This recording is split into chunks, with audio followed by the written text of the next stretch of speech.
मनुष्य की सुंदरता उनके कर्म के आधार पर देखी जाती है, ना कि उनके शरीर के बनावट के आधार पर। यह कहते हुए बुद्ध जी अपने शिष्य को एक कहानी सुनाते हैं और फिर कहते हैं, पुराने समय की बात है, एक साधु दिखने में बहुत ही कुरूप थे।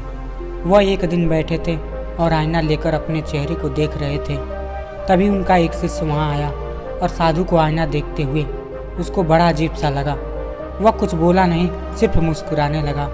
साधु बहुत ही विद्वान थे।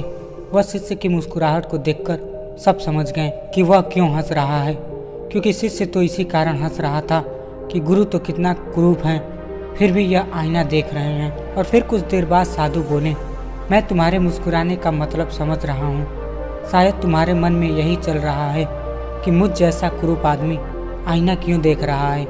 यह सुनकर शिष्य चुप हो गया और उसका सर शर्म से झुक गया। साधु ने शिष्य से कहा, शायद तुम्हें नहीं पता कि मैं आईना क्यों देखता हूँ।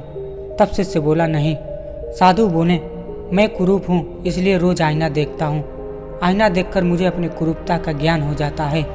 मैं अपने रूप को जानता हूँ, इसलिए मैं चाहता हूँ कि मैं रोज अच्छे काम करूँ, जिससे मेरी ये कुरूपता मेरे अच्छे कर्मों की वजह से ढक जाए।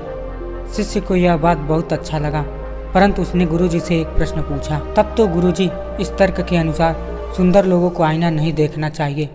तब गुरुजी शिष्य को समझाते हुए बोले, ऐसी बात नहीं है, उन्हें भी आईना देखना चाहिए।